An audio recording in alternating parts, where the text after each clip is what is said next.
गुनाह ऐसे हैं वो जिंदगी में कभी मत करना भाई। वो ऐसे हैं कि अल्लाह फरमाते हैं अगर तूने ये गुनाह किया तो फिर मेरी तेरे साथ ऐलान जंग है, मुकाबला फिर अल्लाह के साथ। परेशानियां खत्म नहीं होगी, हालात साजगार नहीं होंगे। 2 काम बनाने जाएंगे 4 काम बिगड़ जाएंगे, 4 काम बनाने जाएंगे 8 काम बिगड़ जाएंगे। बड़े मकान के बावजूद जिंदगी तंग हो जाएगी, जिंदगी गुजारने का मजा नहीं आएगा। के वफादार है उलमाए देवबंद, इस्लाम के गमखान है उलमाए देवबंद। आका के वफादार है उलमाए देवबंद, इस्लाम के गमखान है उलमाए देवबंद।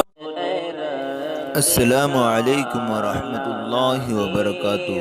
नाज़रीन, अगर आप हमारे चैनल में नए हैं तो हमारा चैनल यस्सर चैनल को सब्सक्राइब करें और बेल आइकन को दबाएं ताकि नए नए वीडियो अपलोड होते ही आप तक नोटिफिकेशन के ज़रिए पहुंच सके। जज़ाकल्लाह।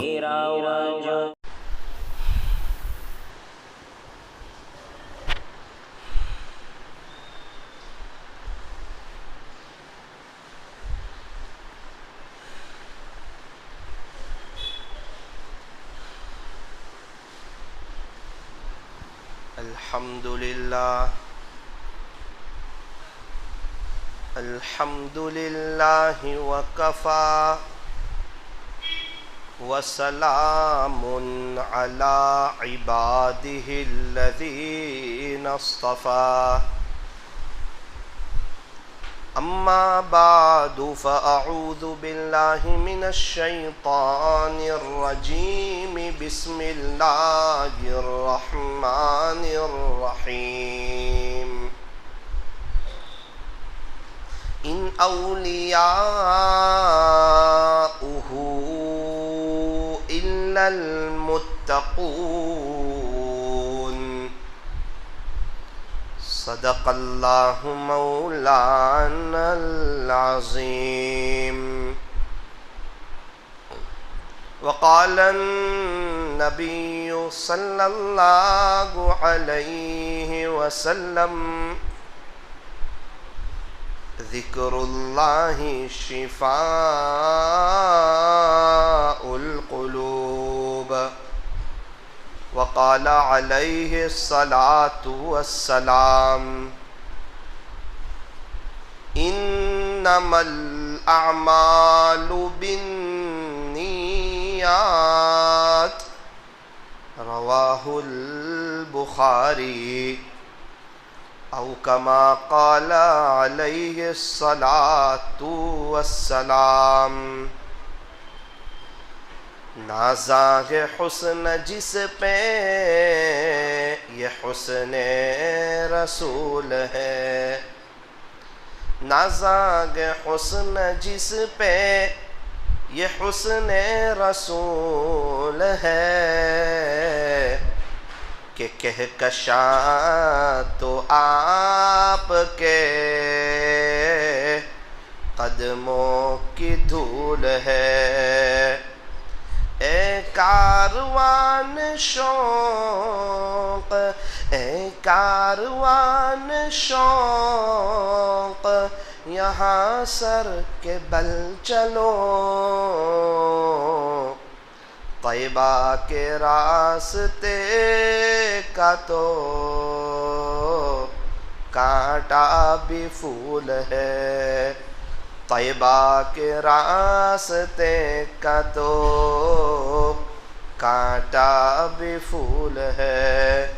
चमकता रहे तेरे रोज़े का मंजर, सलामत रहे तेरे रोज़े की जाली। हमें भी अता हो वो जज्बे अबू ज़र। हमें भी अता गो, हमें भी अता गो वो जज्बे अबू ज़र। हमें भी अता गो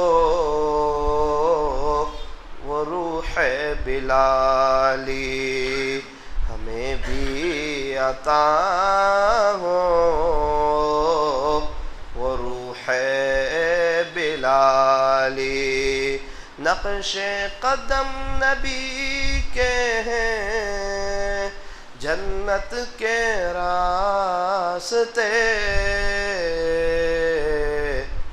अल्लाह से मिलाते हैं, सुन्नत के रास्ते अल्लाह से मिलाते हैं, सुन्नत के रास्ते। कर ले इबादत जवानी में, ये सुस्ती अच्छी नहीं, जब आ जाए बुढ़ापा तो फिर कुछ बात बनती नहीं, जब आ जाए बुढ़ापा तो फिर कुछ बात बनती नहीं। कर ले तौबा, कर ले तौबा, अभी भी वक्त है, फिर ये न कहना कि हिसाब बहुत सख्त है। मोहब्बत से, अदब से, अज़मत से और इस इस्तिहज़ार के साथ कि मैं यहाँ हूँ, मेरा दिल मदीने में है, दुरूद पाक पढ़ लीजिए।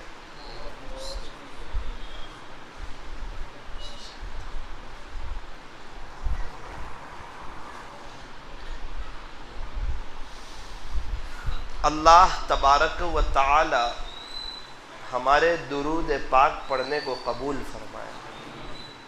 अल्लाह करे कि दुरूद शरीफ की मोहब्बत हमारे दिल के अंदर आ जाए। दुरूद शरीफ जो है ये तमाम अल्लाह वालों का मुत्तफ़क़ा वजीफ़ा है।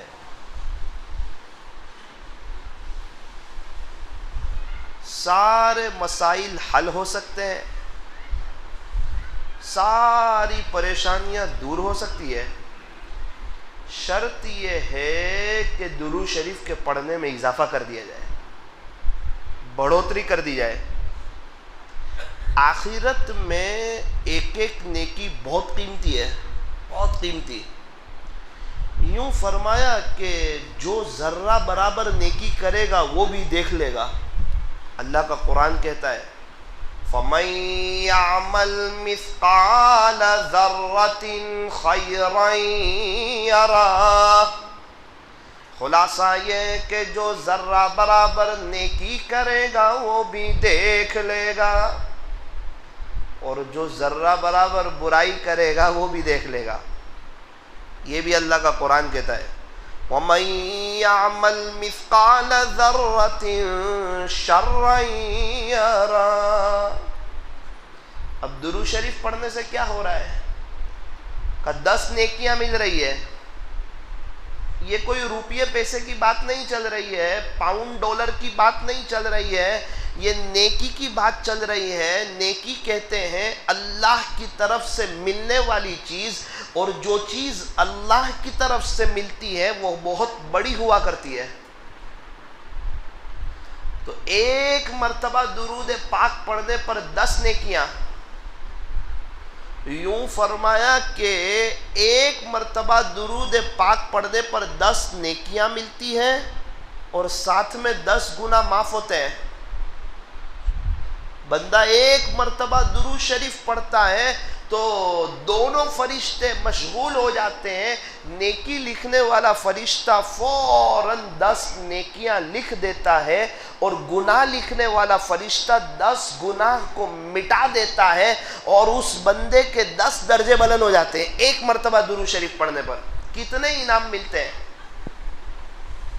हम में से कौन नहीं चाहता क़यामत के दिन हमारे नबी के करीब रहना, मर्तबे के लिहाज से हमारे नबी के करीब कौन होगा? खुद हमारे नबी इरशाद फरमा रहे हैं, फरमाया इन्ना औलन नासी बी यौमल क़ियामा, आक़ाए नामदार ताजदार मदीना फ़ख्रे दो जहां, सय्यदुल अरबी वल अजम हज़रत अक़दस मुहम्मदुर रसूलुल्लाह सल्लल्लाहु अलैहि वसल्लम ने इरशाद फरमाया, बेशक कल क़यामत के दिन मेरे सबसे ज़्यादा करीब वो होगा जो मुझ पर कसरत से दुरूद पाक पढ़ता होगा।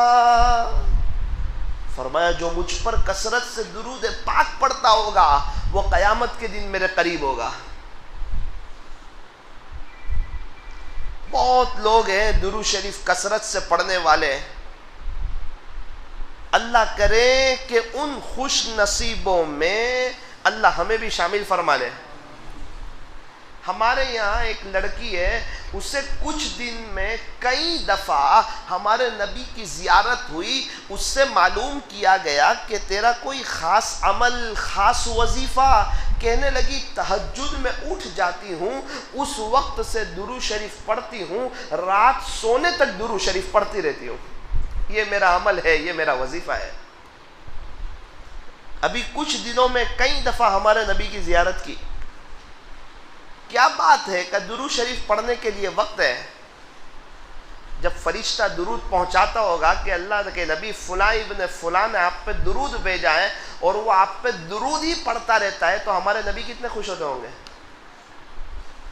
और दावत का जो काम हमें मिला है वो हमारे नबी के सदक़े तुफ़ैल मिला है। अब हमारे नबी अगर हमसे खुश होंगे तो अल्लाह पाक दाई के जो सिफ़ात होने चाहिए वो भी अता फरमा देंगे। काम का तरीक़ा, काम की सलाहियत, काम का नहज, काम का फ़हम, काम की बसीरत, हिकमत, मौइज़त हसना, सारी दौलतों से अल्लाह मालामाल फरमाएंगे।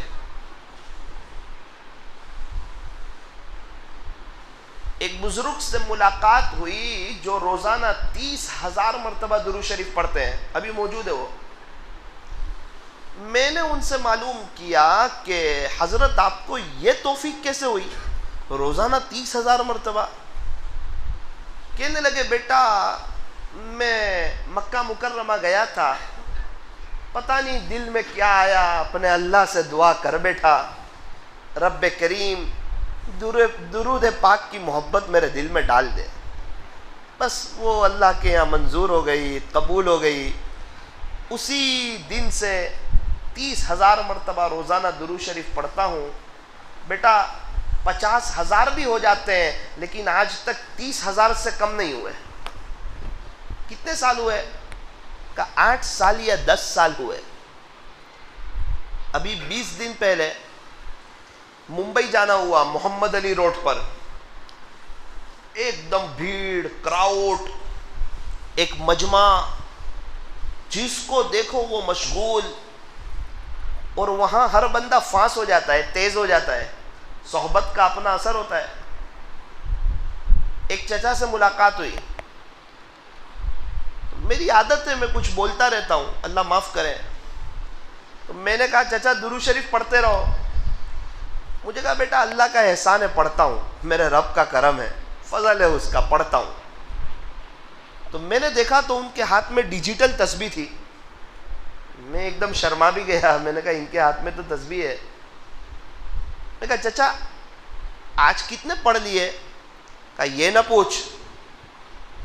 मैंने कहा मेरी इबरत के लिए बता दो, शायद मुझे भी अमल की तौफीक हो जाए।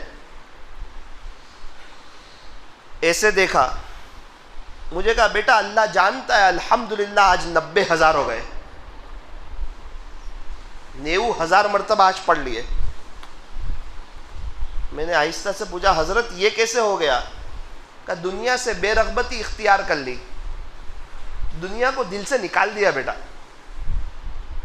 और एक बात याद रखना, दुनिया दिल से निकलेगी ना तो दुनिया पीछे पीछे आएगी, कदमों में आएगी, और दुनिया दिल में होगी ना तो बेचैनी के साथ आएगी, परेशानी के साथ आएगी, तकलीफ के साथ आएगी, आमिलों के और डॉक्टरों के चक्कर काटते काटते आएगी, परेशानी के साथ आएगी अगर दुनिया दिल में होगी।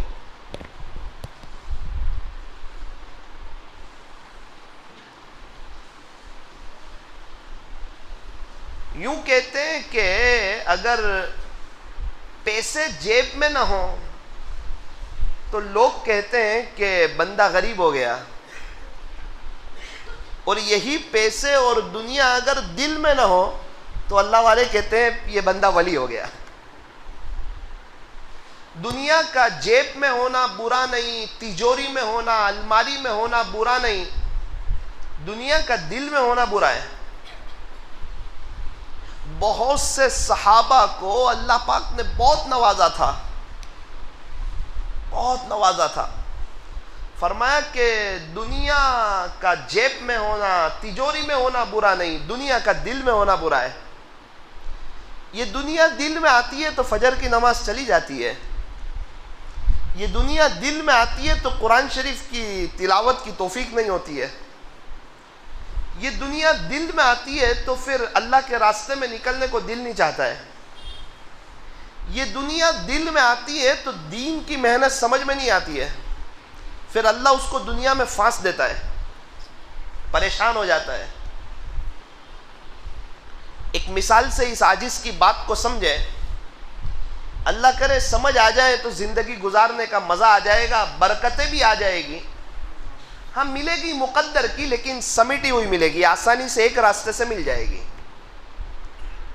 और अगर दुनिया को मकसद नहीं बनाया तब भी दुनिया तो मिलेगी, लेकिन ऐसे परेशानी के साथ बिखरी हुई 10, 12, 15 रास्तों से मिलेगी। एक मिसाल से समझे, एक भैंस थी, एक शख्स ने भैंस को खींचा,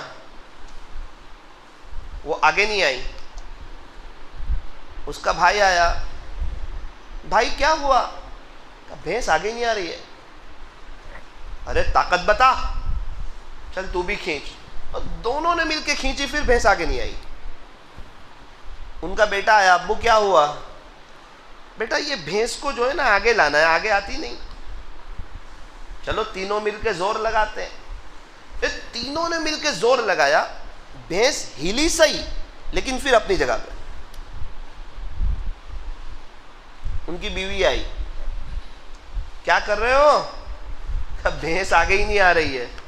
एक देहाती आदमी, अल्लाह का बंदा, खड़ा खड़ा सब मंजर देख रहा है। उसकी बीवी ने कहा चलो अपने सब खींचते। यूं फरमाया कि चारों ने मिलके जोर लगा दिया, भैंस हिली नहीं। देहाती आदमी ने कहा अरे अक्लमंदो, तुम्हें समझ नहीं आता भैंस को आगे कैसे ले जाते हैं? तुम्हें समझ नहीं आता? ये तरीका है भैंस को आगे ले जाने का। पहले एक शख्स खींच रहा है, फिर दूसरा खींच रहा है, फिर तीसरा खींच रहा है, फिर चौथा खींच रहा है। उसने कहा भैंस को आगे ले जाना हो बहुत आसान तरीका है, बहुत आसान फार्मूला है। कोई मेहनत की जरूरत नहीं है, कोई ताकत की लगाने की जरूरत नहीं है। भैंस खींचने से आगे नहीं आएगी। तो जनाब फिर ये भैंस को आगे ले जाना है। हम तो खींचते खींचते थक गए हैं, हम चारों लोगों ने अपनी ताकत लगा दी है, लेकिन ये भैंस आगे नहीं आ रही है। आप बताओ भैंस आगे कैसे आएगी? देहाती ने कहा इसका बच्चा कहाँ है? तो कहा इसका बच्चा तो वो वहां बैठा है। अरे अक्लमंदो, इसके बच्चे को गोद में उठाओ और आगे ले लेके चलो, ऑटोमेटिक पीछे पीछे चलेगी। अच्छा, उसके बच्चे को लेंगे तो चलेगी? बोले हाँ। ओहो, एक शख्स ने बच्चे को उठाया, आगे चलने लगा तो भैंस पीछे पीछे चलने लगी। तो चारों सर पे हाथ देकर बैठ गए। मेरे अजीजों, भैंस दुनिया है और वो जो बच्चा था ना वो आखिरत है, वो दीन है अल्लाह का। उसको लगा लो सीने से और दीन को आगे ले लेके चलो, दुनिया ऑटोमेटिक पीछे पीछे चलेगी। और अगर दीन को पीछे रखा ना तो ये दुनिया न फिरौन के हाथ में आई, न कारून के हाथ में आई, न हामान के हाथ में आई, न मक्का मुकर्रमा के चौधरी अबू जहल के हाथ में आई, न अबू लहब के हाथ में आई, न मेरे और आपके परदादा के हाथ में आई, और न ये मेरे और आपके हाथ में आएगी। ये दुनिया सरसब्ज व शादाब है, देखने में खूबसूरत है, आज तक किसी के हाथ में आई नहीं और क़यामत तक किसी के हाथ में आएगी नहीं। फरमाया ये दुनिया साए की तरह है। ऐसे ही फरमाया दुनिया की मोहब्बत तमाम बुराइयों की जड़ है। इसलिए एक बात तय करो कि अल्लाह के दीन को सीने से लगाएंगे और अल्लाह के दीन को आगे लेकर चलेंगे, इंशाअल्लाह आप देखना दुनिया अल्लाह कदमों में डालेगा। एक बात बतानी नहीं चाहिए, बता देता हूं। हजरत जी मौलाना इलियास साहब रहमतुल्लाहि अलैह के मलफूजात में हमारे अकाबिरीन कहते हैं इसको मत बयान करो, हमारे साथियों को दुनिया से न जोड़ो, फिर भी बता देता हूं। हजरत ने लिखा है जिसका खुलासा कि दुनिया में जितने असबाब रिस्क का हासिल करने के, उसमें एक बड़ा जरिया दावत भी है कि जो बंदा दावत का काम करेगा ना, दुनिया बरकत के साथ आएगी, आफियत के साथ आएगी, इत्मीनान के साथ आएगी।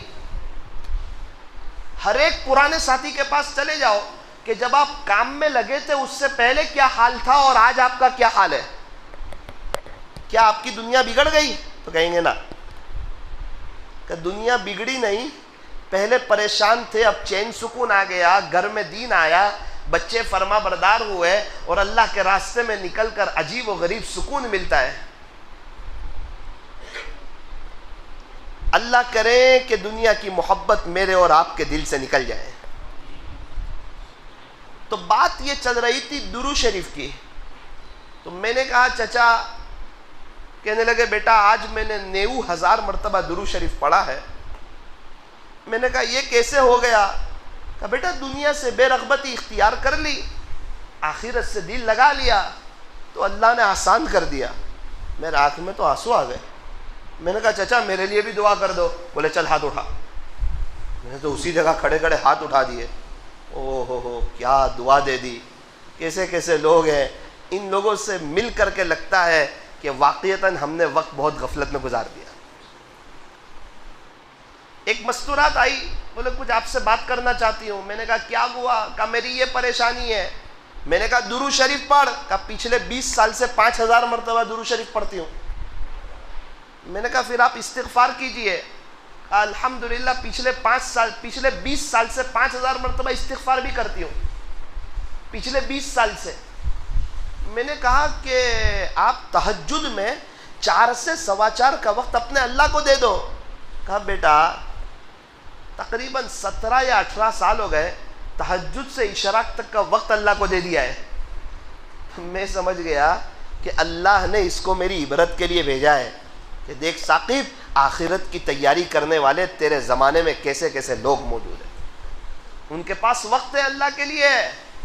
और याद रखना वक्त अल्लाह ने पैदा किया है, अगर ये वक्त अल्लाह को देंगे तो अल्लाह खूबसूरत वक्त बनाएगा, अच्छे दिन आएंगे, ज़िंदगी में बहार आएगी। और अगर अल्लाह को वक्त न दिया तो न दुनिया बनेगी न आखिरत बनेगी। अल्लाह हमारे मोहताज नहीं, हम अल्लाह के मोहताज हैं। अल्लाह का दीन हमारा मोहताज नहीं, हम अल्लाह के दीन के मोहताज हैं। अगर हम दीन का काम नहीं करेंगे, अल्लाह का कोई नुकसान नहीं करेंगे, वो तो समाज से माजूरीन को खड़ा कर देगा, गूंगे बेरों को खड़ा कर देगा, अपने दीन का काम ले लेगा।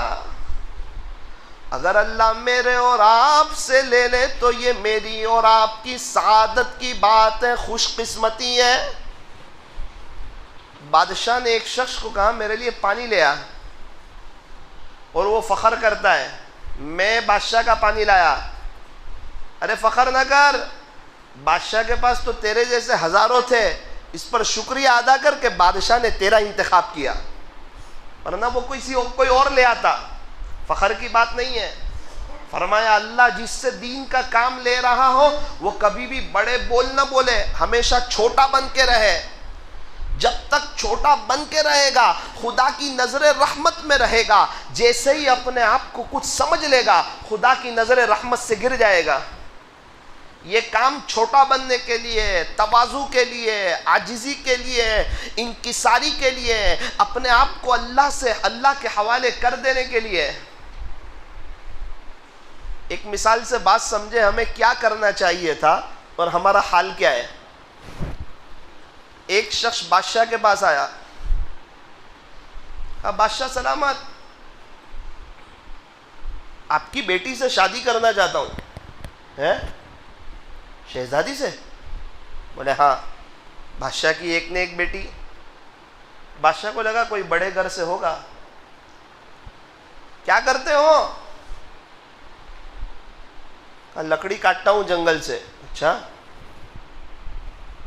तो मेरी शादी हो जाएगी आपकी बेटी से? तो कहा बेटा थोड़ा स्टेटस तो तेरा बुलंद कर, तू जंगल में रहता है, देहाती आदमी है, लकड़ी काटता है। एक तो पहले तेरी हिम्मत को सलाम, तेरी जुरत को सलाम, तू डायरेक्ट आके मुझसे कह रहा है कि मैं शहजादी से शादी करना चाहता हूँ। ठीक है, सोच लेंगे, तू थोड़ी मेहनत कर, थोड़े पैसे कमा ले, तेरा स्टेटस बुलंद कर ले, कर दूंगा। बादशाह सलामत, कर दोगे? कहा कर दूंगा। उसने मेहनत बढ़ाई, कोशिश बढ़ाई, बादशाह ने उसके पीछे वॉच बढ़ाई, क्या वाकईतन मेहनत करता है? तो बादशाह ने देखा है तो बहुत मेहनत करता है, पैसे कमाने लगा, पैसे आने लगे, मेहनत करने लगा। बादशाह को लगा कि अब ये इस काबिल हो रहा है कि इसको अपनी बेटी दी जाए। बादशाह ने एक मर्तबा बुलाया और कहा कि देख बेटा, मैं देख रहा हूँ कि तू मेहनत करता है, तूने अच्छे खासे पैसे भी जमा कर लिए हैं, तू घर में अकेला रहता है, लकड़ी भी काटता है, कपड़े भी धोता है, खाना भी बनाता है, मेहनत भी करता है, तू सब कुछ करता है। अब फिक्र मत कर, एक बांदी तुझे दे देता हूँ, एक काम वाली तेरे घर में रख देता हूँ। तो अब तुझे टेंशन नहीं, अब तुझे खाना नहीं बनाने का, तुझे कपड़े नहीं धोने के, घर की सफाई तेरे नहीं करने की, तू थोड़ी सी मेहनत और बढ़ा दे, स्टेटस और बुलंद कर ले। सब काम कौन करेगा? वो काम वाली कर लेगी। बादशाह ने फिर वॉच रखनी शुरू की। तो अब क्या हुआ कि उसने मेहनत और बढ़ा दी, बहुत मेहनत की, अच्छा खासा पैसा जमा कर लिया, पैसा कमा लिया, और वो बांदी काम करने लगी, इसके घर का निज़ाम चलने लगा। अब बादशाह ने देखा कि माशाल्लाह वो इस काबिल हो गया है कि उसे बादशाह की बेटी दी जाए। फिर बादशाह ने उसके बारे में प्लानिंग बनाना शुरू किया, शादी के ख्याल पकाने शुरू किए। देहाती आदमी था, लकड़ी काटने वाला था, सच्ची तलब थी, शायद मेरे बाद कुर्सी पे बैठेगा, शायद मेरे बाद बादशाह बनेगा। एक ने एक बेटी थी, शाही महल इसके कब्जे में आएगा, इसके एक रौब होगा, इसकी रियाया होगी, प्रोटोकॉल मिलेगा, शाही प्रोटोकॉल मिलेगा। और कहाँ था और कहाँ पहुँच जाएगा, बादशाह ख्याल बना रहा है। एक आदमी आया, कहा बादशाह सलामत, वो जो आपका दामाद बनने वाला था उसके बारे में कुछ सुना कि नहीं? मैंने कुछ नहीं सुना। क्या हुआ? कहा कि वो आपने उसके यहाँ बांधी रखी थी ना? कहा उसकी आंख उससे मिल गई और उससे शादी कर ली उसने। ओहो, बादशाह सर पकड़ के बैठ गया, कैसा नादान है। शाही महल में आने वाला था, मेरे बाद उसको बादशाह बनने का चांस मिलने वाला था, कितने हीरे मोती जवाहरात मिलते, शहजादी मिलती, मेरी बेटी को तो कोई और भी मिल जाएगा। खैर उसका अपना मुकद्दर, बांदी पर खुश हो गया। गोकाक वालों, दुनिया बांदी है और आखिरत शहजादी है। दुनिया क्या है? बांदी, और आखिरत हम किस पे खुश हो गए? कहाँ दिल लगा बैठे? नेकी लिखने वाला फरिश्ता भी सोचता होगा अल्लाह ने इसके लिए जन्नत में हूरें रखी है, बहारें रखी हैं, आबशारें रखी हैं, ये जन्नत में हमारे नबी का पड़ोस हासिल कर सकता है, बार बार अल्लाह का दीदार कर सकता है। कैसा है? दुनिया में पड़ गया, बदनजरी में पड़ गया, मोबाइल में गुनाह करने लगा, अपनी आखिरत भूल गया। इसलिए तय करो कि बांदी के पीछे नहीं पड़ेंगे। दुनिया में रहेंगे, दुनिया के तलबगार नहीं बनेंगे। अल्लाह वाले कहते हैं दुनिया में हूं, दुनिया का तलबगार नहीं हूं, बाजार से तो गुजरा गूं मगर खरीदार नहीं हूं। एक बुजुर्ग कब्रिस्तान में थे,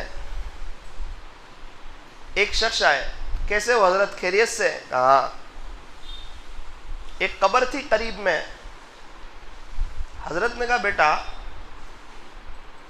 ये कब्र वाले को अगर अल्लाह एक मौका दे दे तो ये क्या करेगा? तो उसका तो पूरा मुंह भर गया। कहने लगा कि हजरत अल्लाह अगर इसको एक मौका दे दे, अब कहाँ मौका मिलेगा?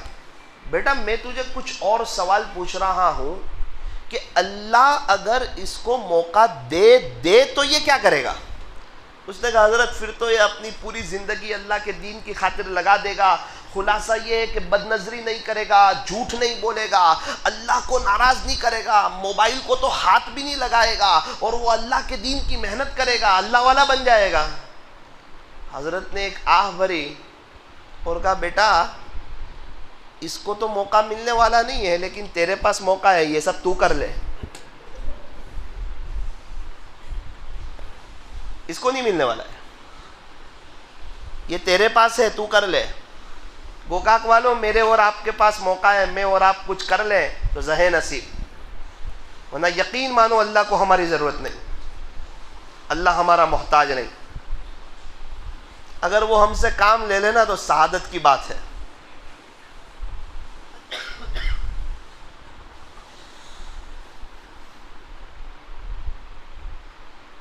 मौलाना हालात बहुत है, कैसे जाए अल्लाह के रास्ते में? चिल्ला डी हो चुका है कई पुराने साथियों का। अल्लाह वाले कहते हैं कि जो वजह आपकी अल्लाह के रास्ते में नहीं निकलने की है वही वजह हमारी आपको निकालने की है। जो वजह आपकी अल्लाह के रास्ते में नहीं निकलने की है बस वही वजह हमारी आपको निकालने की है कि इतने साल से हाय दुनिया दुनिया कर रहे हैं, ये आपके कदमों में नहीं आई, आपके घर के मसाइल हल नहीं हुए, प्रॉब्लम हल नहीं हुए, जिंदगी के कई चिल्ले और 4 महीने गुजर गए।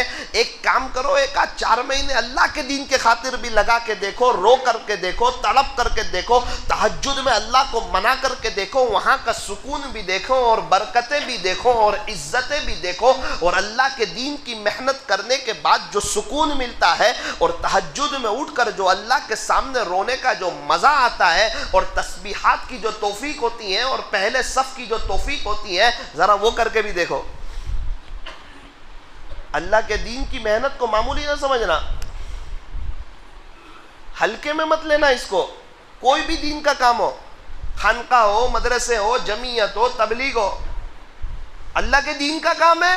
कहाँ? जुबान रोक देना, मैं नहीं बोल सकता। काम कहाँ है, कहाँ ले जाता है? अल्लाह तक।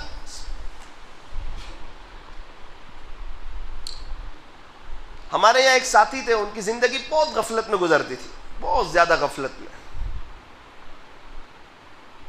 उनको समझाया, जंगल में गए, उनका कामकाज था, वो जमात वालों को देखकर भागने लगे। जमात वाले भी उनके पीछे, वो और आगे, जमात वाले उनके पीछे, वो और आगे। समझाया, भाई साहब अल्लाह की कसम, खुलासा आपका इतना ज़र्रा बराबर भी नुकसान नहीं चाहते। अल्लाह के दीन की मेहनत आबादी के लिए, बर्बादी के लिए नहीं है। देखो जिसने भी मेहनत किया और मेहनत में लगे हुए, अल्लाह ने किसी को बर्बाद नहीं किया। एक 3 दिन चलो आप हमारे साथ, अल्लाह का वास्ता आपको 3 दिन चलो, मैं नहीं आता, हमारी इतनी मान रखो, 1.5 घंटे से आपके पीछे, सिर्फ 3 दिन दे दो। चलो कोई बात नहीं, ना समझ में आए तो रिटर्न आ जाना, ठीक है। समझ में नहीं आया रिटर्न आ जाऊंगा, कोई बात। 3 दिन आए, तालीम में बैठे, कुरान के हल्के में बैठे, वक्त गुजरता गया, जो रोना शुरू किया, बहुत रोए, बहुत रोए, बहुत रोए, बहुत तड़पे।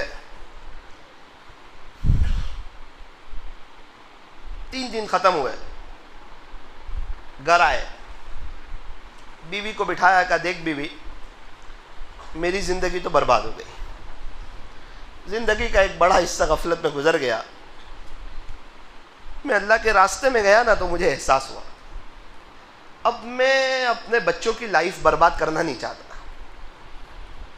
3 बच्चे हैं, क्या अच्छा हो कि तीनों हाफिज कुरान हो जाए और मैं और तू जन्नत में ताज पहने।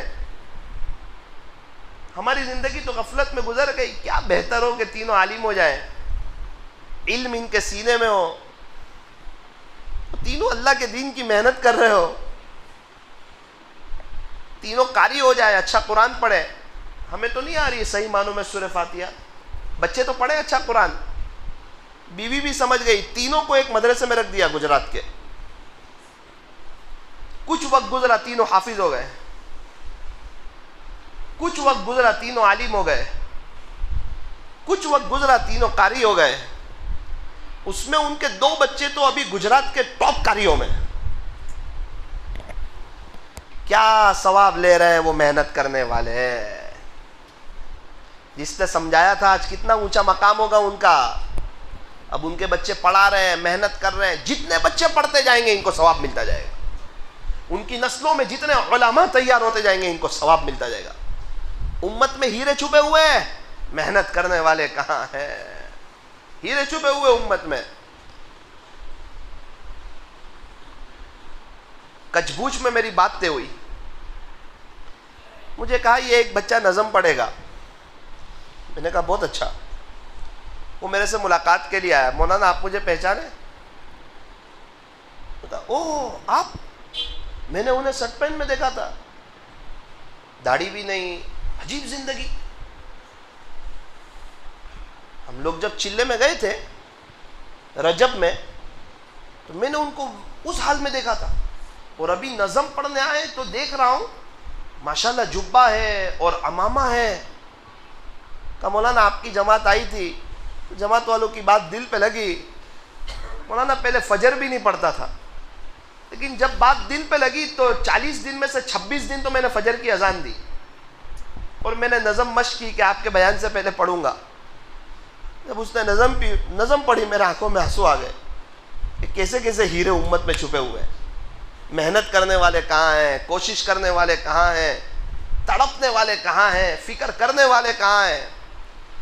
और मेरा अजीजों याद रखना, अगर दीन जिंदगी में नहीं होगा, सुकून नहीं मिलेगा, बाहर नहीं आएगी, दुनिया वेल सेट नहीं होगी, परेशानियां खत्म नहीं होगी, हालात साजगार नहीं होंगे। 2 काम बनाने जाएंगे, 4 काम बिगड़ जाएंगे, 4 काम बनाने जाएंगे, 8 काम बिगड़ जाएंगे। बड़े मकान के बावजूद जिंदगी तंग हो जाएगी, जिंदगी गुजारने का मजा नहीं आएगा अगर जिंदगी में दीन नहीं होगा। अभी हमारे यहाँ जमात में, नौसारी में एक जमात चल रही है, एक चचा से मुलाकात हुई, दवाओं का इतना बड़ा डिब्बा लिए चल रहे हैं, मुश्किल से उठ पाते हैं। बातचीत हुई कि ये आप अल्लाह के रास्ते में इतनी कुर्बानी दे रहे। कहा अल्हम्दुलिल्लाह ये 32वीं मरतबा मैं 4 महीने में निकला हूं। कितनी मरतबा? 32वीं मरतबा। उनके भतीजे ने कहा मौलाना गुजरात के बहुत बड़े मालदारों में से है ये कोई छोटे मोटे इंसान नहीं है, पूरे हिंदुस्तान में इनका कामकाज फैला हुआ है। मुझे कहा बेटा कोई भी तू बड़े से बड़े मालदार को मेरे सामने लाके खड़ा कर दे जिसकी जिंदगी में दीन ना हो, जिसकी फजर की नमाज ना होती हो, मैं जो है ना तुझे 2 मिनट में बताऊंगा कि इसकी जिंदगी में बेचैनियां क्या क्या है और इसकी जिंदगी में परेशानियां कैसी कैसी है, मैं तुझे 2 मिनट में बताऊंगा। बेटा मेरा भी बहुत बड़ा कारोबार था, लेकिन सूद का कारोबार था, ब्याज का कारोबार था। जिस जमाने में 10 पैसे की वैल्यू थी, उस जमाने में मेरा सूद का 20 लाख का टर्नओवर था पूरे हिंदुस्तान में। फ्लाइट में घूमता था, मेरी जिंदगी में चैन नहीं था बेटा। मुझे 24 घंटे कम पड़ते थे, बरकत नहीं थी। हमारा घर अच्छा, हमारा रहन सहन अच्छा, हमारे यहाँ की शादियां अच्छी, हमारा लिबास अच्छा, हमारी मस्तूरात के कपड़े अच्छे। हमें स्टेटस बताना पड़ता था कि हम मालदार लोग हैं, लेकिन अंदर से बहुत बेचैन थे। फिर क्या हुआ, का तश्कील वाले आए और मैं अल्लाह के रास्ते में गया 4 महीने। वहां जाके पता चला कि ये तो हराम है, सूद का मामला बड़ा खतरनाक है, ब्याज का मामला बड़ा खतरनाक है। अल्लाह का कुरान कहता है यमहकुल्लाहु रिबा, अल्लाह सूद को मिटाता है, वयुर्बि सदकात, और अल्लाह सदकात को बढ़ाता है। ये अल्लाह के कुरान का साफ ऐलान है। अल्लाह सूद को मिटाता है और सदकात को बढ़ाता है। जिंदगी में कभी भी सूद के चक्कर में ना पड़ना, हमारी मस्तूरात को भी ना पड़ने देना। ये ऐसा गड़ा है कि इसमें जो जाता है ना वो ऊपर नहीं आता, उसका हाल बेहाल हो जाता है। 2 गुना ऐसे हैं वो जिंदगी में कभी मत करना भाई। वो ऐसे हैं कि अल्लाह फरमाते हैं अगर तूने ये गुनाह किया तो फिर मेरी तेरे साथ ऐलान जंग है, मुकाबला फिर अल्लाह के साथ। सूद लिया या सूद दिया तो कहा जंग अल्लाह के साथ, गया काम से। सूद के बाद जो इंसान हालात देखता है, अभी एक रिक्शा वाले से मुलाकात हुई, एकदम जवान खूबसूरत, 38 साल की उम्र का। मौलाना अल्लाह ने मुझे बचा लिया। क्या हुआ, मैं 10 दिन पहले फांसी पर चढ़ गया था, मैं लटक भी गया, ये मेरी गर्दन का कुछ हिस्सा खींच भी गया, पता नहीं मेरी आवाज निकली। मेरे घर वाले आए, एकदम बाथरूम का दरवाजा उन्होंने हटाया और मुझे फांसी से नीचे उतारा। मेरी 18 साल की बच्ची वो सब देख के रोने लगी कि अब्बू क्या कर रहे। मैं कहा ये सब कैसे हुआ।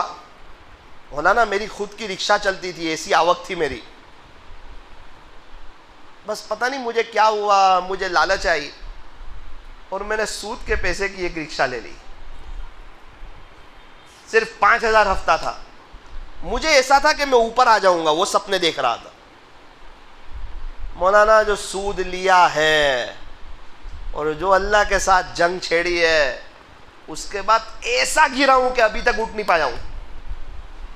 एक आदमी मेरी मदद करने को तैयार नहीं, जैसे अल्लाह ने मुझे अपनी नजर रहमत से ही गिरा दिया हो। एक आदमी हजरत मुफ्ती साहब के पास आया, हजरत सूद लिया है, ब्याज। हजरत ने गर्दन फेर ली, यहां से आया फिर चेहरा फेर लिया, यहां से आया फिर चेहरा फेर लिया। हजरत मेरी बात तो सुनो बेटा, तूने सुनने जैसा कुछ रखा ही नहीं है, अल्लाह के साथ जंग छेड़ दिए। कुछ थोड़ा और कोई मामला करके आता तो रास्ता बताता, जंग ही अल्लाह से छेड़ दिए तूने। बाकी क्या रखा तूने? तुझे पता नहीं था रिस्क देने वाली जात अल्लाह की है, खिलाने वाली जात अल्लाह की है। वो हलाल से देता तुझे, तू क्यों हराम के रास्ते पर गया? फिर हजरत ने उसको एक शक्ल बताई, खुलासा तौबा कर ले तू। तो बात ये चली थी 2 गुना बड़े खतरनाक है, उसमें एक सूद और ब्याज है और दूसरा किसी अल्लाह के वली को सताना। ये 2 गुना ऐसे कि उनका अल्लाह के साथ ऐलान जंग है। इसलिए ये 2 गुना जिंदगी में कभी भी मत करना।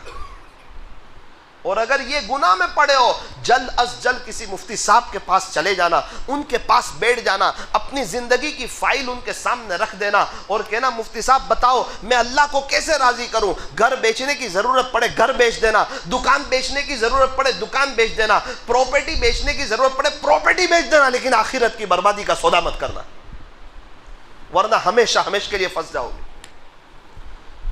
और कभी सूद के पैसे से ऊपर आ गया ना तो और मसला खड़ा हो जाएगा। जब तक तक उसकी नस्लों में सूद का पैसा चलता रहेगा, इसको अजाब होता रहेगा और फंस जाएगा। ऊपर आ गया तो और फंस जाएगा।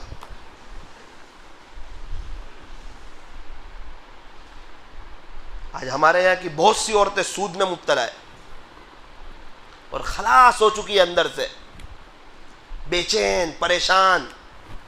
कई औरतों ने इसी में इज्जत का सौदा किया है, सूद पे, ब्याज पे। क्या बात है, हमारे घर में अल्लाह का दीन नहीं। हमारी घर की औरतों को नमक का रेट मालूम है, मिर्च का रेट मालूम है, तेल के डिब्बे का रेट मालूम है, सब चीज का रेट मालूम है। हमारे घर की औरतों को इशराक का रेट मालूम नहीं, चाश का रेट मालूम नहीं, अव्वाबीन का रेट मालूम नहीं। क्या बात है, कहा हमने घर में फजाइल अमाल की तालीम की नहीं, उसको दीन के बारे में बताया ही नहीं, उसकी नमाज की फिक्र की नहीं। एक आश फजाइल अमल की तालीम करते, एक आध घंटा किसी अल्लाह वाले का उसको बयान सुनाते, औरतें अमल पे जल्दी आती है।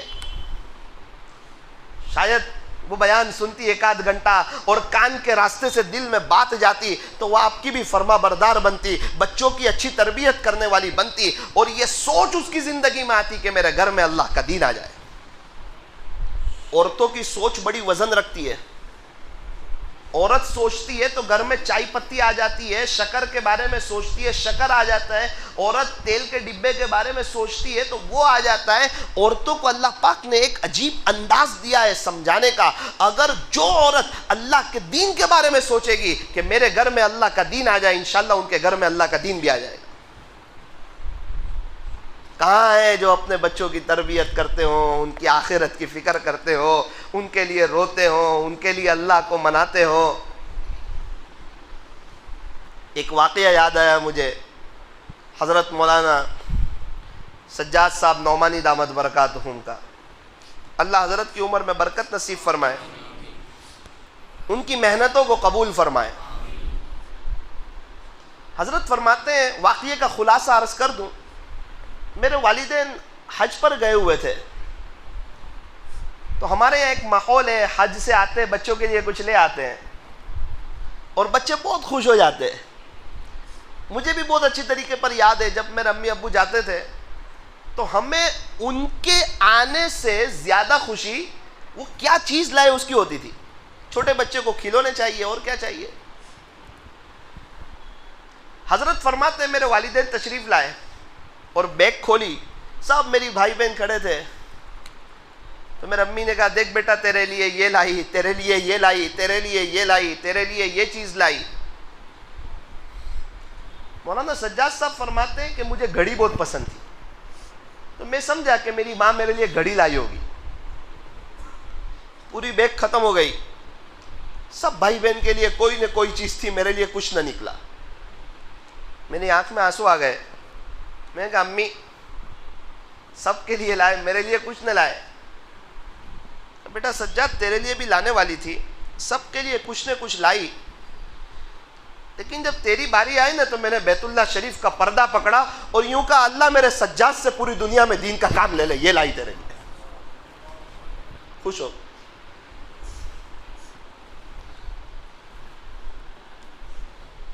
माँ बाप की दुआ डायरेक्ट जाती है, चाहे माँ बाप कितना बड़ा गुनहगार हो, चाहे एक वक्त की नमाज ना पढ़ते हो, औलाद के हक में दुआ डायरेक्ट।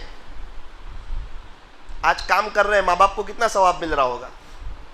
काश हम भी अपनी औलाद को दुआ दे देते, हाफिज आलिम बना देते, वो काम करती रहती, कब्र में आंखें ठंडी होती रहती हमारी। लेकिन उनकी दीन की फिक्र नहीं की, उनको पढ़ाया नहीं। आज मुसलमानों की औरतें, लड़कियां जा रही है गैरों के साथ। अभी कुछ दिन पहले के सर्वे के मुताबिक हिंदुस्तान से 20,000 लड़कियां गैर मुस्लिम के साथ चली गई, ईमान का सौदा कर बैठी।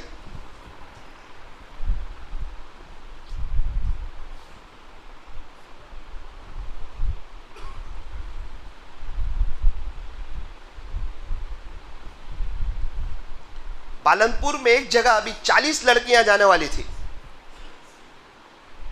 पालनपुर वाले हमारे आए थे, हम मौलाना हम तो हिल गए पूरे, हमारे पालनपुर में ज्यादा पढ़ाते नहीं स्कूल, फुल पर्दा।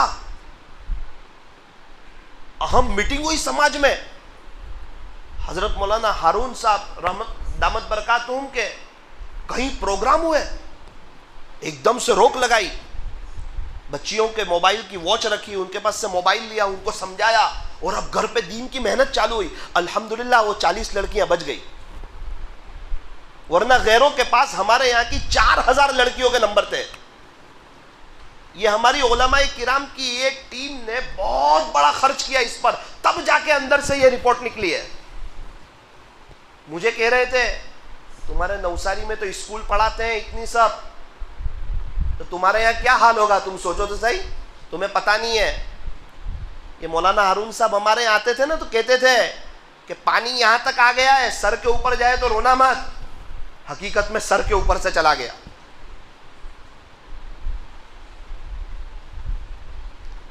आपको अगर उन हजरात का नंबर चाहिए, मैं आपको नंबर भी दे सकता हूं, आप उनसे मिले, पूछे कैसे काम कर रहे हैं, कहां से आपने ये रिपोर्ट निकाली।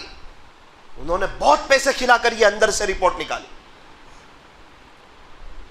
तो कहा हमारी औरतों ने नंबर दिए उनको, कहा ना हमारी औरतों ने नंबर नहीं दिए, उन्होंने हाईजेक किए नंबर मुसलमान की औरतों के। कोई ना कोई तो हाथ में आ जाता है शिकारी के जाल में।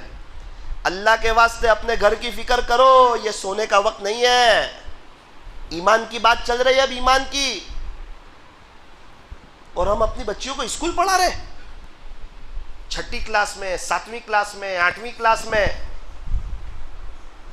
हमारी बालिगा लड़की स्कूल जाए, सरों के पास जाए, क्या हुआ का रिश्ता अच्छा होगा। अल्लाह की कसम खाकर कहता हूं, हजरत आदम अलैहिस्सलाम के पैदा होने से पहले लिख दिया गया इसका रिश्ता कहां होगा, जहां लिखा है वहीं होगा। अंगूठा छाप हो या पूरी पढ़ी लिखी हो, हाँ पढ़ना लिखना जान ले थोड़ा बहुत, उसको घर का कामकाज सिखाओ, शोहर के साथ रहना सिखाओ, घर में मोहब्बतों वाला माहौल कायम करना सिखाओ।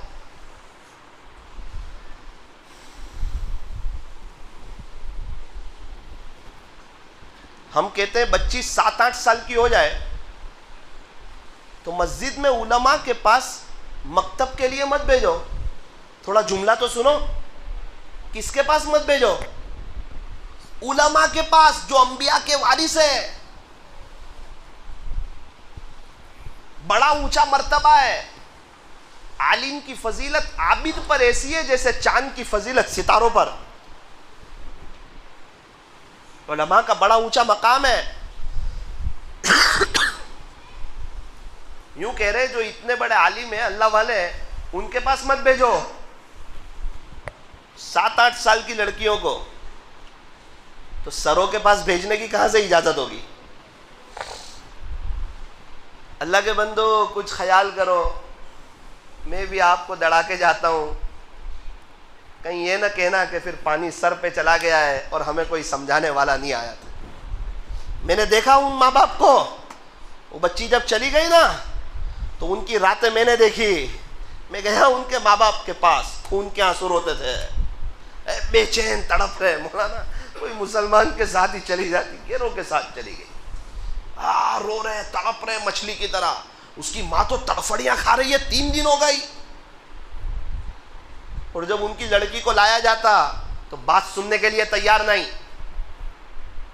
माँ बाप तो रोते रोते हाल बेहाल हो गए। पता नहीं क्या खिला दिया, कुछ समझ नहीं तैयार नहीं। और हम अपनी बेटी को बिंदास स्कूल भेज रहे हैं। मैंने पूछा ये वबा कहां से आई? का सहेली के रास्ते से आई। किसी का टिफिन खा लिया ना तो कहीं फिस गई, या सहेली ने कहा हमारा तो सबसे कांटेक्ट है, तेरा भी करा देते हैं, इसकी भी एक अलग मजा है, फांस दिया उसको।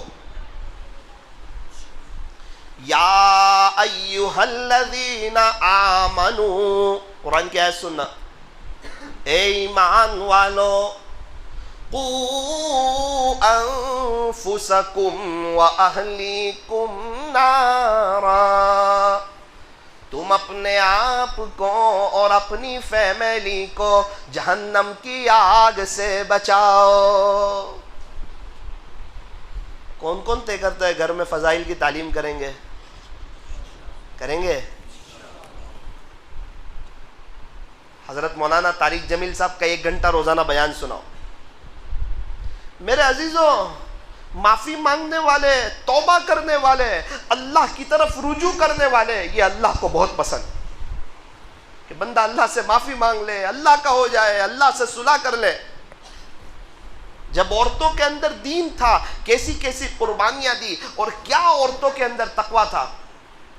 आपने नाम सुना होगा इमाम अहमद बिन हम्बल रहमतुल्लाह अलैह का।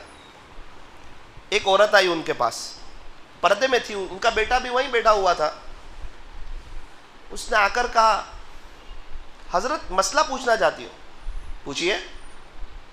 मैं सूत काटती हूँ, जो ऊन का लिबास आता है ना, कॉटन, उसको बुनती हूँ, सूत काटती हूँ मैं। तो रात में चांद की रोशनी में मैं सूत काटती हूँ। हजरत एक मर्तबा ऐसा हुआ कि बादशाह की सवारी का गुजर हुआ, तो बादशाह के खादिम लोग किंदील लेके जा रहे थे पीछे।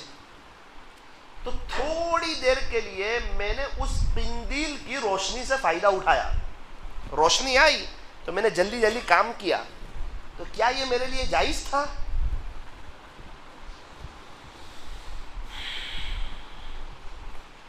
हजरत ने फरमाया, मेरी बहन तेरे लिए जायज नहीं था, जायज नहीं था। चली गई। इनके बेटे ने कहा, अब्बू इतना सख्त मसला बयान करते हो? कहा, बेटा मैंने ये कहा कि सबके लिए जायज नहीं था, मैंने उसको कहा तेरे लिए जायज नहीं था। क्यों अब्बू, इसके लिए अलग मसला, लोगों के लिए अलग मसला? कहा, बेटा वो कितनी तकवे वाली होगी, देख तो सही वो मसला क्या पूछ रही है। वो तकवा पूछ रही है, फतवा नहीं पूछ रही है। मेरे अब्बू भी वजदा में आ गए। कहा, जा देख, शायद किसी बड़े घराने की औरत होगी है। मैं पीछे पीछे गया, आकर का, अब्बू माफ करना, वो तो बिश्र हाफी रहमतुल्लाह अलैह की बहन है।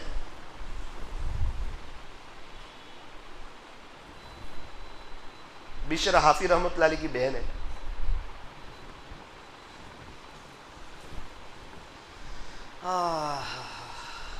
काश हमारी औरतों में भी तकवा होता, हमने उनको अल्लाह के दीन के बारे में समझाया होता, उनके लिए रोए होते, तो आज हमारी औलाद भी इनके जैसी होती, अल्लाह वालों जैसी। बिशरा हाफी रहमतुल्लाह की अलैह पुलिस वाले हैं और शराब के नशे में जा रहे हैं। देखा कि अल्लाह का नाम नीचे, ओहो हो मेरे अल्लाह का नाम नीचे, उसको उठाया, चूमा, सर आंखों पर रखा और बदन जगह पर रख दिया।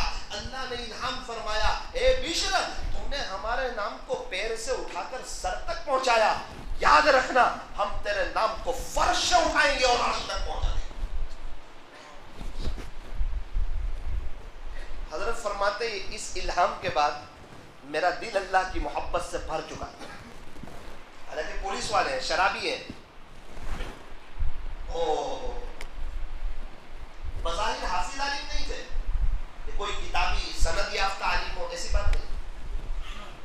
अब इमाम अहमद बिन हम्बल रहमतुल्लाह अलैह इनके पीछे भागा करते थे। शागिर्द होने का, हजरत ये तो आलिम भी नहीं, ये तो पुलिस वाले थे, शराब के नशे में घूमते थे, अभी अभी तौबा की हुई है, आप तो साहिब मजहब बुजुर्ग हैं, साहिब तकवा हैं, बड़े अल्लाह वाले हैं, और आप इनके पीछे भागते हैं। कहा, मेरे बच्चों,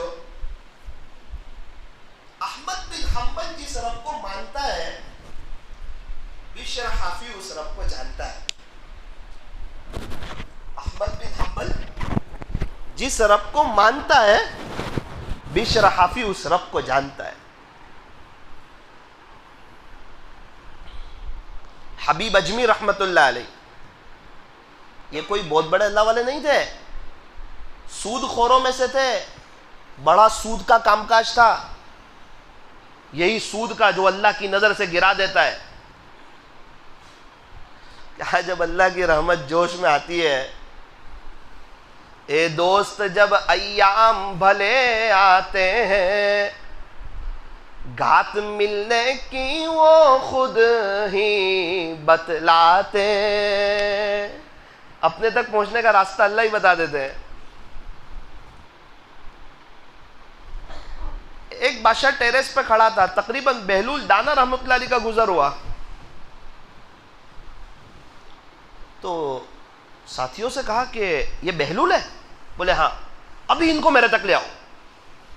तो पहले ज़माने में लिफ्ट तो नहीं होती थी, लेकिन वो आज जो कलर काम करने वाले जिस तरह ऊपर चढ़ते हैं बाहर से, इस जैसी कोई चीज़ होती होगी। 2 मिनट में बहलूल दाना रहमतुल्लाह अलैह बादशाह के पास, तकरीबन बगदाद में।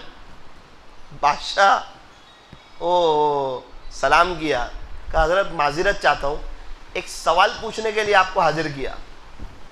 क्या सवाल? अल्लाह तक कैसे पहुँचे हैं? कहा जैसे तेरे तक पहुँचा। बस समझ में नहीं आया।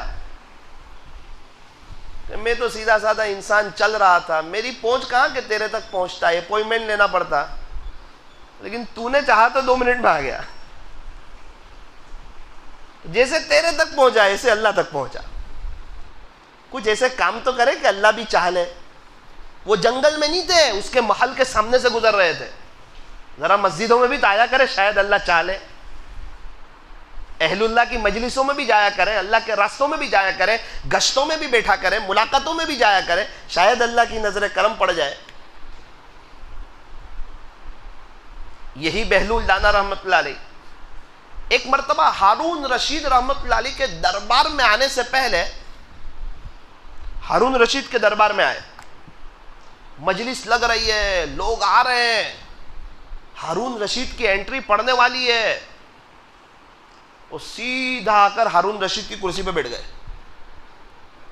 खादिमों ने कहा भाई आपके सीधे साधे कपड़े और आपका ये सीधा साधा अंदाज और हमारे बादशाह की कुर्सी पर, उठो उठो, अच्छा नहीं लगते आप, किसी को इस पर बैठने की इजाजत नहीं। कहा मैं तो उठने वाला नहीं हूं। खादिमों ने कहा आप उठ जाओ वरना हम आपको मारेंगे। कहा मैं नहीं उठूंगा। उन्होंने हल्की मारी और उनको नीचे गिरा दिया, नीचे बैठ गए। दूर से देखा ना हारून रशीद आया तो रोना शुरू किया जोर जोर से। वो खादिम लोग घबराए कि ये चचा तो अभी तक चुप बैठे थे, बादशाह को देख के रोए, बहुत रोए। हारून रशीद ने कहा बहलूल क्या बात है, इतना रो रहे हो? तो खादिमों ने कहा कि बादशाह सलामत, हमारी नज़र में आपकी इज्जत बहुत है, ये आपकी जगह है, और हमारी मौजूदगी में कोई आपकी कुर्सी पर बैठ जाए ये हमें कहाँ बर्दाश्त, हमें बर्दाश्त नहीं हो सकता। ये आपकी कुर्सी पर बैठ गए, बहुत समझाया, उठे नहीं, इसलिए हमने इनको थोड़ा ही मारा बस नीचे बिठाने के लिए, ये मानते नहीं थे। कहा बहलूल इतने बड़े अल्लाह वाले हो, इतनी सी मार पर इतना रोते हो, बंद करो रोना, क्या चीख रहे हो? तो कहा कि रोते रोते कहा हारून मार पड़ी इसलिए नहीं रो रहा हूं, तेरे लिए रो रहा हूं, है? तुझ पे रो रहा हूं। मेरे पर क्यों रो रहे हो? कहा 2 मिनट तेरी कुर्सी पे बैठा तो मार पड़ी, खुदा के दरबार में तेरा क्या होगा, तूने पूरी जिंदगी इस कुर्सी पे बैठा है।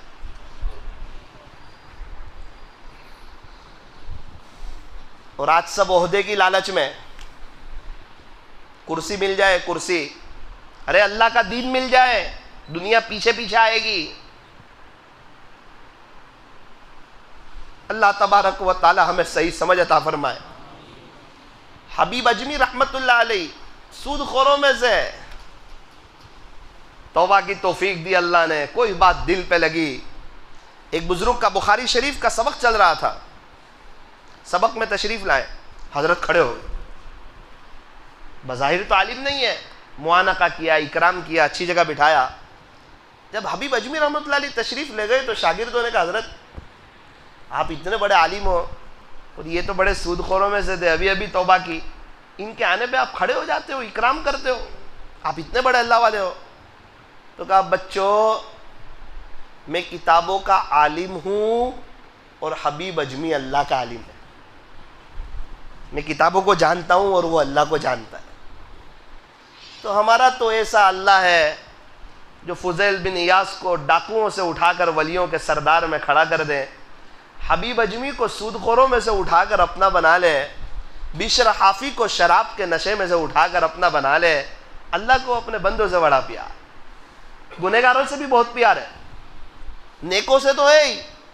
कहा जो 1 बालिश आएगा 2 बालिश आऊँगा, जो चल के आएगा दौड़ के आऊँगा, तो जो पीठ फेर के भागेगा उसको नजर से गिरा दूंगा? कहा ना ना, उसको तो पुकारूंगा, फाइना तज़हबून, तुम कहां जा रहे हो?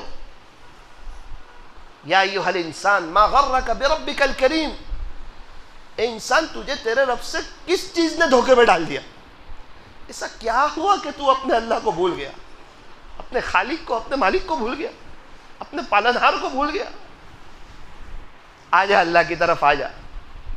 हमारे नबी ने फरमा दिया कि अत्ताइबु मिनज़्ज़म्बि कमल्ला ज़म्ब लह, गुनाहों से तौबा करने वाला ऐसा है जैसा कि उसने गुनाह किया ही नहीं, गोया उसने गुनाह किया ही नहीं। कपड़े गंदे हो गए, लॉन्ड्री में गए, दूसरे दिन प्रेस करके आए तो ऐसा लगा कभी गंदे हुए ही नहीं थे। वो फरमा रहे गुनाहों से तौबा करने वाला ऐसा है गोया कि उसने गुनाह किया ही नहीं। हज़रत मूसा अलैहिस्सलाम ने अल्लाह से पूछा, अल्लाह पाक, जब कोई आपका नेक बंदा आपको पुकारता है उसके जवाब में आप क्या कहते हो? अल्लाह ने फरमाया, मेरे प्यारे मूसा, उसके जवाब में लब्बैक कहता हूँ, बोल मेरे बंदे हाजिर हूँ। दूसरा सवाल पूछा, अल्लाह जब कोई आपका गुनहगार बंदा आपको पुकारता है फिर क्या कहते हो? मूसा, फिर 3 दफ़ा लब्बैक कहता हूँ, लब्बैक लब्बैक लब्बैक, बोल मेरे बंदे हाजिर हूँ, बोल मेरे बंदे हाजिर हूँ, बोल मेरे बंदे हाजिर हूँ। तू क्या चाहता है? यानी तू अपने गुनाहों पर नादिम हो गया, तू मेरी तरफ आ गया, तू मुझे पुकार रहा है, उसको 3 मरतबा लब्बैक कहता हूँ। ऐसे है मेरे और आपके अल्लाह। मूसा अलैहिस्सलाम तो अल्लाह से बातचीत करते थे। एक मरतबा अजीब सवाल पूछा, बात खत्म कर रहा हूं, ध्यान से सुनना। कहा, अल्लाह अभी जो सबसे बड़ा गुनहगार है ना, सबसे बड़ा, कहा जी उसको देखना चाहता हूं। बता दिया कि वो जो है ना फुला, वो सबसे बड़ा गुनहगार है, उसने हमको नाराज कर रखा है, बहुत गुनाह किए। सबसे बड़ा गुनहगार, इतना अल्लाह को नाराज किया। मूसा अलैहिस्सलाम भी देख के ताज्जुब में रह गए कि इससे अल्लाह कैसे नाराज होंगे कि दुनिया में अभी सबसे बड़ा गुनहगार और पापी वो है अल्लाह की नज़र। एक मुद्दत गुजरी, दिल में ख्याल आया कि गुनहगार को तो देख लिया, कोई नेक हो उसको भी देख लो। सवाल पूछा कि अल्लाह अब जो आपका सबसे नेक बंदा हो ना उसे देखना चाहता हूँ। अल्लाह ने एड्रेस बता दिया कि फुला जगह है, वो मेरा सबसे नेक बंदा है। अभी मूसा अलैहिस्सलाम वहाँ गए, उसको देख लिया, हैरत की इंतहा न रही। अल्लाह से बातचीत करते थे, अल्लाह को कहा, अल्लाह मैंने कहा था कि गुनहगार बंदे को देखना चाहता हूं, तो आपने एक गुनहगार को बताया था कि मैंने अभी कुछ ही वक्त में कहा कि मैं सबसे ज़्यादा जो नेक आपका बंदा उसको देखना चाहता हूं, तो आपने मुझे बताया। अल्लाह ये तो वही था जो आपने पहले मुझे बताया था। मैंने पूछा गुनहगार कौन, तो यही। थोड़े दिन के बाद पूछा सबसे बड़ा नेकोकार कौन, तो कहा यही। ऐसा क्या है कि थोड़े ही दिन में जो सबसे बड़ा गुनहगार था सबसे बड़ा नेकोकार हो गया?